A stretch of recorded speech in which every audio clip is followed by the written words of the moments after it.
어제 사람을 창조하시는 얘기를 구체적으로 조금 더 했는데, 하나님께서 천지를 창조하실 때 사람에 대한 뜻이 남달랐습니다. 사람은 기본적으로 천지 창조의 기본 질서와는 약간 다르게 사람을 특별하게 창조하셨죠.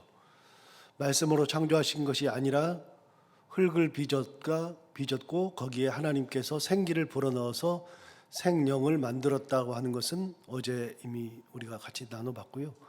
실제로 사람은 하나님께서 말씀으로 그냥 창조하신 것이 아닙니다. 사람은 조금 달랐습니다.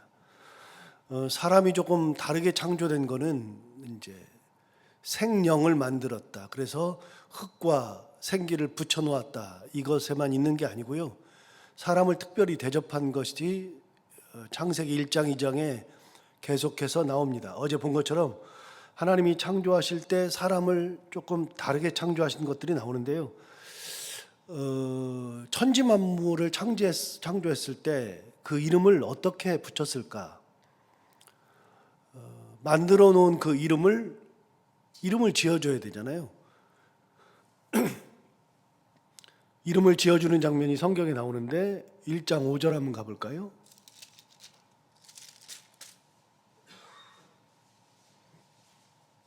이름을 누가 붙이는가? 1장 5절에 보시면 하나님이 빛을 낮이라 부르시고 어둠을 밤이라 부르셨다라고 되어 있죠. 그러니까 낮과 밤이라고 하는 그 이름을 하나님이 지으신 겁니다. 인간이 낮과 밤을 이렇게 지은 게 아니라 그 이름을 지을 때는 하나님께서 직접 지으신 거죠. 8절도 보시면 하나님이 궁창을 하늘이라 부르시니라. 그래서 하늘이라는 이름도 하나님께서 기본적으로 지어주신 이름이었습니다. 10절도 볼까요? 10절을 보시면 하나님이 묻을 땅이라 부르시고 모인 물을 바다라 부르시니 그랬어요. 그러니까 하나님께서 땅과 바다라고 하는 그 이름 역시도 하나님께서 지으신 거죠. 자, 밤과 낮, 하늘, 땅, 바다 이러한 이름들, 큰 이름들을 하나님이 지으셨습니다. 그러면 나머지는요? 나머지의 이름을 지어야 될 거 아니겠습니까? 나머지의 이름을 지을 때에는 조금 달랐습니다. 여러분 2장으로 한번 넘어가서 보시면 2장 19절을 한번 볼까요? 2장 19절에 의하면 여호와 하나님이 흙으로 각종 들짐승과 공중의 각종 새를 지으시고 그 다음 뭐라 그러냐면 아담이 무엇이라고 부르나 보시려고 그것들을 그에게로 이끌어 가시니 아담이 각 생물을 부르는 것이 곧 그의 이름이 되었더라. 그러니까 들짐승, 공중의 새 이런 것들 그런 것들을 일부러 아담에게 끌고 갔습니다. 갔더니 아담이 뭐라고 부르나 보자 그랬더니 아담이 이름을 붙인 겁니다. 그래서 이름을 아담이 붙였더니 그것이 그것의 이름이 되었더라라고 되어 있죠. 그러니까 우리는 그 이름에 대한 기원은 이 성경을 이제 창세기 1장 2장 할 때는 잘 이야기를 안 하니까 뭐 큰 의미가 없었는데 이름을 지을 때에 하나님께서 하나님 고유의 하나님 방식으로 이름을 지은 것도 있지만 사람으로 하여금 그 이름을 짓도록 하셨다는 겁니다. 그래서 이 천지 만물은 하나님께서 붙여주신 이름과 사람이 붙인 이름을 더해서 이름을 붙여놓은 겁니다. 짐승들은 그런 역할을 감당한 적이 없습니다. 우주 만물이 그런 역할을 감당한 적이 없죠. 다만 피조물일 뿐이죠. 그런데 사람만큼은 하나님께서 이름을 붙여서 그 이름을 부르도록 특별히 대접해 준 겁니다. 자, 마지막으로 23절을 볼까요? 23절을 보시면 2장 23절에 아담이 이르되 이는 내 뼈 중에 뼈요 살 중에 살이라 이것을 남자에게서 취하였은즉 여자라 부르리라 하니라. 그래서 여자라고 하는 이름도 아담이 지은 겁니다. 물론 이제 남자에서 취하였으므로 여자라 부르리라 그 말의 뜻은 이제 내일 이야기할 때 이제 구체적으로 좀 얘기하겠지만, 여러분 남자라고 하는 것을 히브리어로 보면 이쉬입니다. 이쉬인데 여자라고 하는 히브리어는 이쉬에다가 r을 붙여서 이샤가 되는 겁니다. 그래서 내가 남자니까 하나님께서 나를 남자라고 하셨으니까 남자고 너는 내가 나에서 나온 이분은 여자다. 그래서 이름을 똑같이 지은 겁니다. 여성형만 붙여서 이쉬에서 이샤라고 부른 겁니다. 그러니까 여자라고 하는 이름도 아담이 부른 거죠. 이래서 이름을 부를 때에는 하나님이 다 이름을 만들어준 것이 아니라 천지만물의 기본적인 이름을 하나님이 만드신 다음에 거기에다가 이름을 사람으로 하여금 나머지는 다 붙이도록 하셨습니다. 이게 사람을 대하는 하나님의 태도였습니다. 사람은 다른 피조물과는 완전히 다른 모습이었습니다. 또 한 가지, 사람이 일반 피조물과 다른 것은 어제도 봤던 내용 중에 하나인데 1장으로 넘어가셔서 1장 26절을 보시면 이렇게 하죠. 하나님이 이르시되 우리의 형상을 따라 우리의 모양대로 우리가 사람을 만들자 그랬습니다. 27절도 보시면 하나님이 자기 형상 곧 하나님의 형상대로 사람을 창조하셨다라고 되어 있죠. 사람을 창조하실 때에는 하나님의 형상, 하나님의 모양을 따라 지으신 겁니다. 물론 그 형상, 그걸 이미지라고 하는데 그 형상과 그 모양, 그걸 해석하는 데 있어서는 여러 가지 측면이 많이 있지만 기본적으로는 우리는 하나님의 형상을 닮은 하나님의 모양을 따라 만들어진 특별한 존재라는 겁니다.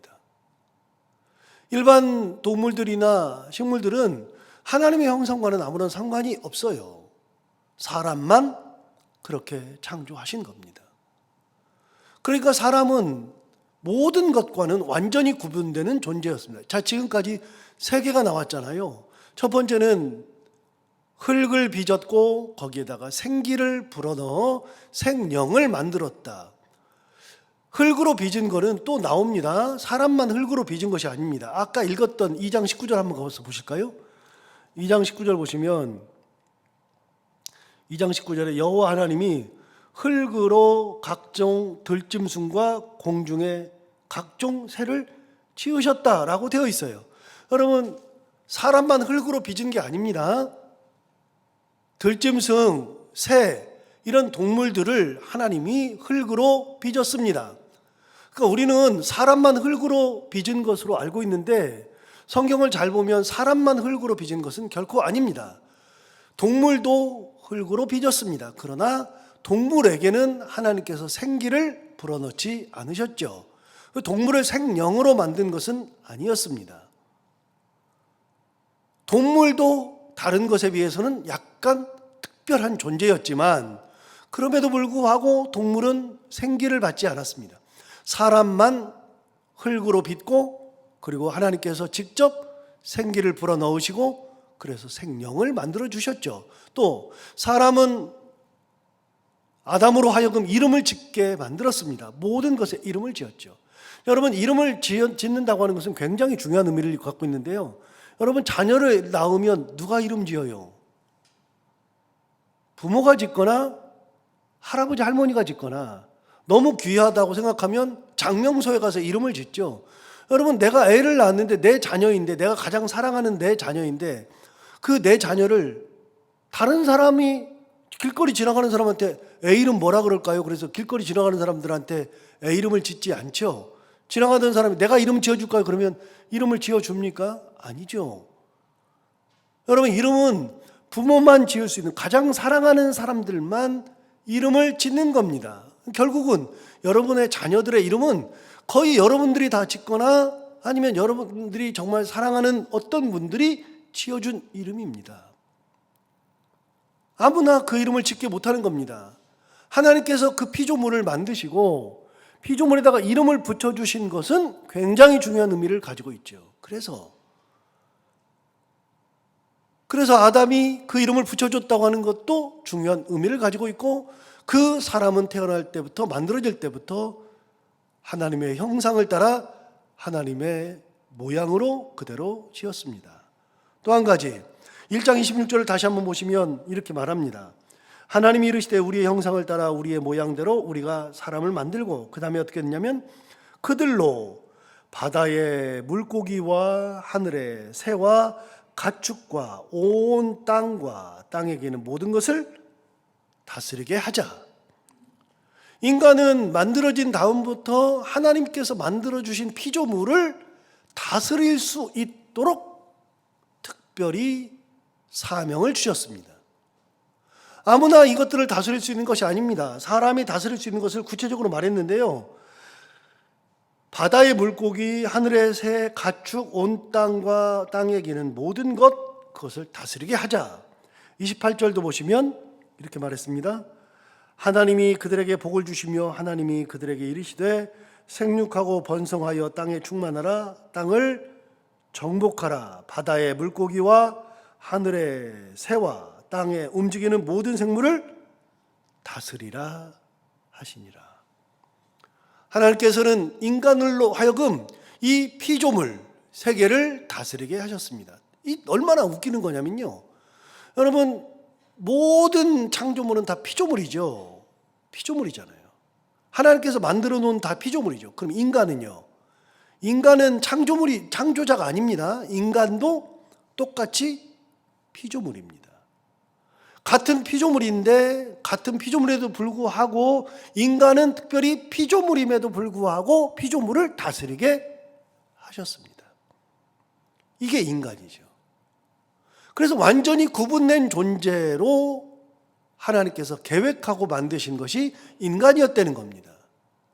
그만큼 사람은 모든 피조물과는 구분된 그런 존재가 된 거죠. 마지막으로 하나님께서는 1장 29절을 보시면 이렇게 말하죠.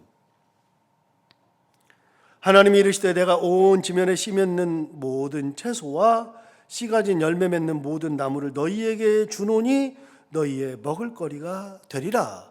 하나님께서 먹을거리를 지정해 주셨습니다. 그런데 하나님께서 먹을거리를 지정해 주신 게 뭐냐면, 다시 한번 읽어보시면 하나님이 이르시되 내가 온 지면에 씨 맺는 모든 채소, 씨 가진 열매 맺는 모든 나무, 그러니까 하나님께서 우리에게 주신 것은 그렇게 식물들이었습니다. 지정해 주었습니다. 30절도 보실까요? 30절도 보시면 또 땅의 모든 짐승과 하늘의 모든 새와 생명이 있어 땅에 기는 모든 것에게는 내가 모든 푸른 풀을 먹을 거리로 주노라. 그래서 하나님께서 우리에게 주신 것은 푸른 풀이었습니다. 먹을 거리를 지정해 주었습니다.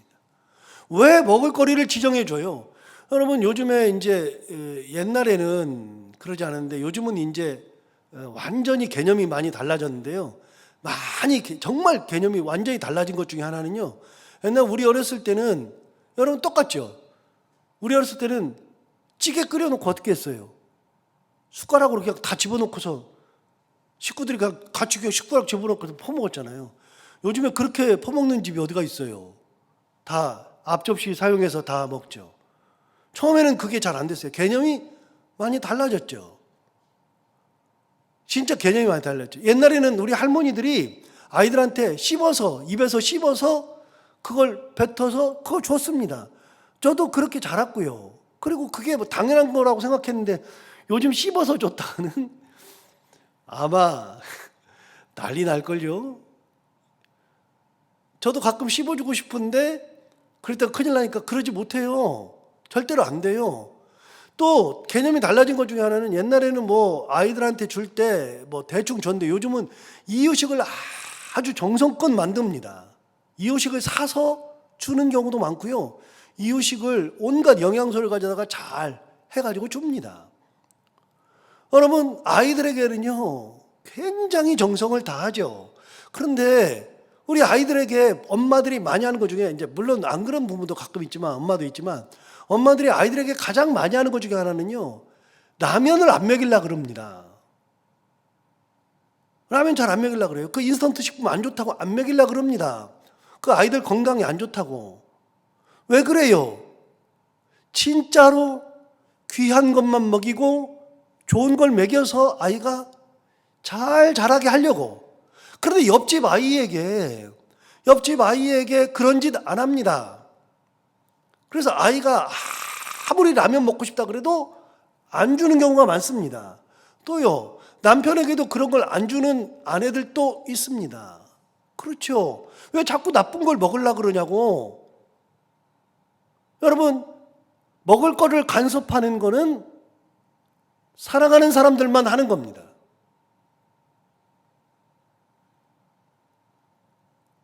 어느 누구도 먹을 걸 가지고 간섭하지 않습니다. 그런데 먹을 걸 가지고 그렇게 간섭을 하게 됩니다. 아이스크림만 입에 달고 있으면 아이스크림을 통제하려고 하죠. 그게 좋은 게 아니니까요. 콜라를 많이 마시면 안 좋다는 거 아니까 콜라를 조금 먹게 하려고 그러고 안 마시게 하려고 그러고 자꾸만 그래요. 그거는 사랑하는 사람들에게만 하는 겁니다.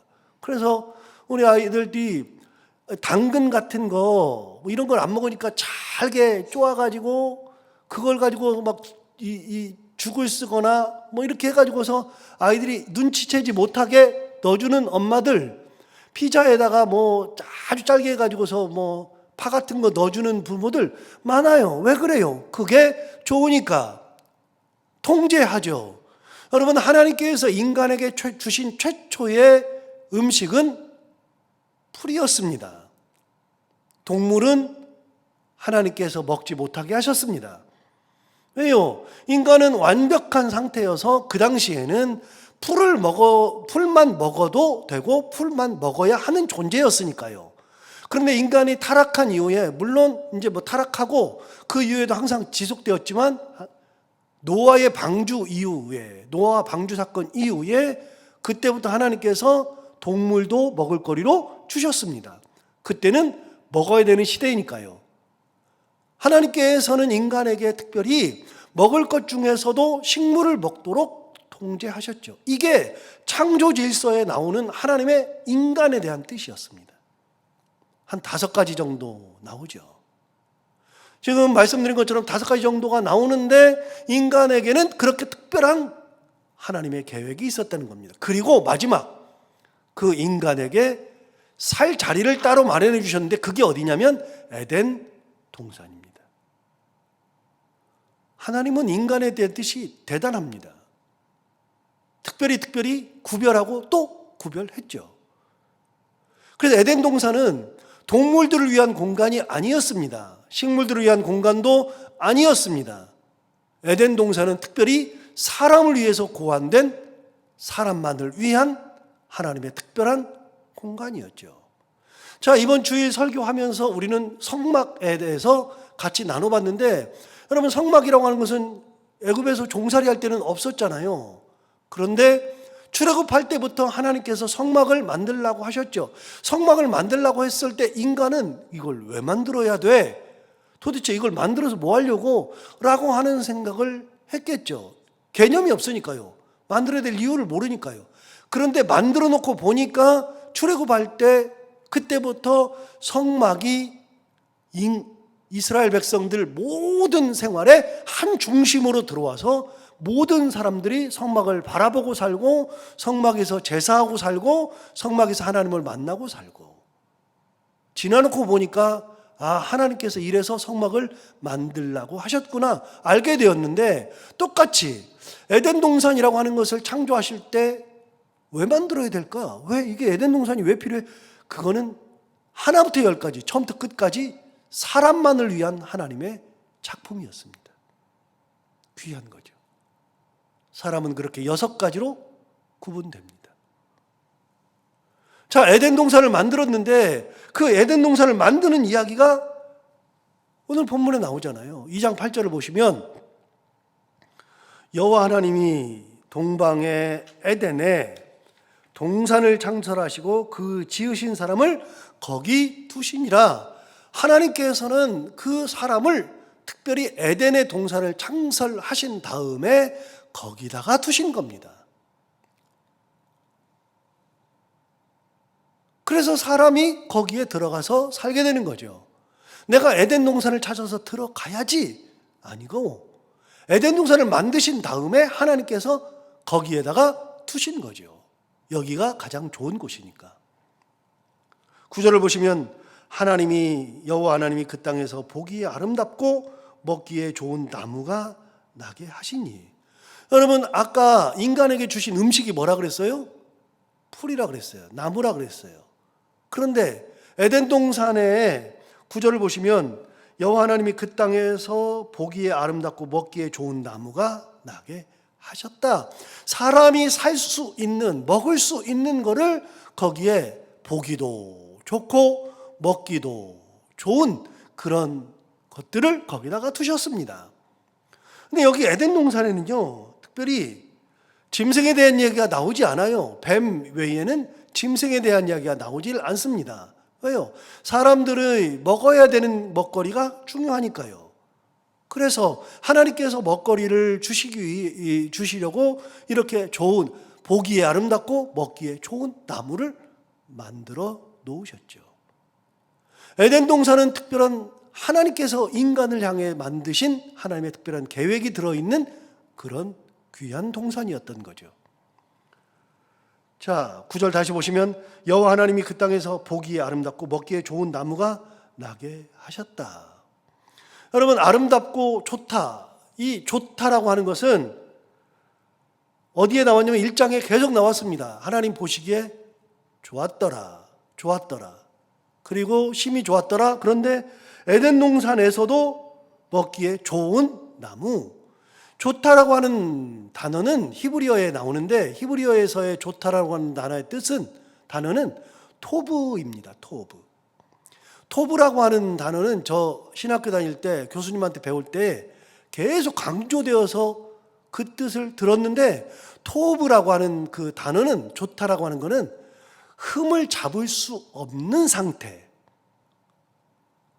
그러니까 예를 들어서 이런 마이크를 하나 보면 마이크가, 야, 이 마이크 참 좋아, 이렇게 했을 때는 이 마이크가 흠을 잡을 수가 없느냐? 아니요. 여러분, 마이크가 이 땅에 얼마나 많은 종류가 있는지 압니까? 우리 전에 사용하던 마이크도 있었고요. 제가 부임했을 때 쓰던 마이크도 있었는데요. 마이크가 제가 지금 우리 교회에서 사용하는 마이크만 3종류입니다. 부임했을 때, 그 다음에 바꿨을 때, 그리고 이번에 작년에 바꿨을 때, 이 3종류인데 제가 마음에 가장 드는 것은 이 마이크예요. 가장 얇은데도 가장 마음에 들어요. 좋아요. 그런데 여러분, 여기서 좋다고 하는 것은 흠이 없도록 좋다는 게 아니에요. 이 마이크가 얼마짜리냐면 하나에 100만 원씩이에요. 200만 원이에요. 굉장히 비싼 마이크입니다. 그런데 똑같은 제품인데 이 회사에서 나오는 제품 중에 진짜 쓰고 싶은 마이크는요, 600만 원이에요. 하나에. 우리는 교회 형편상 그냥 100만 원짜리로도 충분히 만족하고 쓰고 있지만 이 제품만 해도 같은 회사에서 조금 높은 가격으로 나오는 게 600만 원이에요. 그런데 마이크 중에 비싼 마이크는요, 몇 천만 원씩 하는 마이크도 많아요. 그러니까 이거는 다른 거에 비해서 좋은 거지, 완벽하게 세상의 모든 마이크를 다 완전히 다 누를 만큼 최고로 좋은 거 그거 아니고요. 그냥 비교해서 좋은 거예요. 인간이 가지고 있는 것은 다 비교형이에요. 우리가 쓰는 스피커도 마찬가지예요. 스피커도 굉장히 좋은 거지만 이게 참 좋은 거 아니에요. 엄청나게 좋은 거 아니에요. 그리고 그 엄청나게 좋은 것보다도 더 좋은 것들이 얼마든지 만들어낼 수 있어요. 인간이 만드는 것은요, 좋은 거지만 흠이 없도록 좋은 것은 없어요. 그런데 하나님이 만드신 토브, 하나님이 말씀하셨을 때 좋았더라, 이거는요, 흠을 잡을 수 없는 상태, 완벽한 상태, 그게 토브예요. 하나님께서 천지를 만드신 다음에 보시기에 좋았다, 그거는 저거보다도 이게 좋네, 그러니까 좋아, 그게 아니고요. 하나님이 만드셨을 때 좋았더라, 그것은 완벽하게 좋은 거예요. 완벽하게 좋은 거. 뭘 만들어도 하나님이 좋다 그렇게 말씀하셨을 때는 비교 대상이 없어요. 그런데 에덴 동산에서 만들어 놓으신 나무도 하나님께서 보기에 아름답고 먹기에 좋았다, 이거는 흠을 잡을 수 없다 그 말입니다. 흠 잡을 수 없다. 완벽하다. 그렇게 좋은 것을 만드시는 거죠. 인간을 위한 계획은 뭐냐? 좋은 것으로 에덴 동산을 채우시는 것이 하나님의 뜻이었죠. 이렇게 하나님의 뜻은 인간을 향한 하나님의 뜻은 남달랐습니다. 그만큼 인간은 대단한 존재로 창조되었습니다. 처음부터 완전히 구분되는 존재로 창조가 된 거죠. 귀한 존재로. 그래서 우리는 그런 존재로 태어났다는 것을 창세기 1장 2장을 들으면서 항상 생각을 하면서 내가 하나님 앞에 귀한 존재구나. 여러분, 우리는 우리 자녀를 대할 때 이렇게 대해요. 이렇게 귀하게 대해요. 누가 뭐라 그래도 구분해요. 좋은 거 먹이고 좋은 거 입히고 좋은 학교 가게 하려고 하고 좋은 생활 하게 만들려고 하고 완전히 행복한 인생을 살도록 부모들이 세팅을 다 하는 것이 당연한 거죠. 그런 것처럼 하나님은 우리를 그렇게 만드셨다. 요거 기억하면서 내가 하나님 앞에 귀한 존재로 만들어졌다는 거 다시 생각하고 하나님 앞에 귀한 삶을 살아가는 우리 모두가 다 되기를 바랍니다. 하나님 아버지 감사합니다. 오늘도 귀한 말씀 깨닫지 못하던 거 깨닫게 하시고 그동안 눈에 보이지 않던 거 보게 하시고 하나님의 뜻이 무엇인지를 다시 한번 새기게 해주셔서 감사합니다.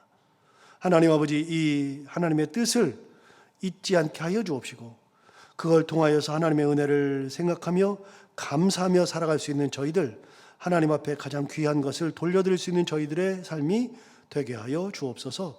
오늘 하루도 이 말씀을 기억하며 살게 하여 주옵시고 이 말씀을 통하여서 하루를 살아갈 때 힘이 되게 하여 주옵시고 오늘도 해야 되는 것들 기쁨으로 잘 감당하고 만나는 분들과 함께 웃고 행복한 하루가 되게 하여 주옵소서. 예수님 이름으로 기도하옵나이다.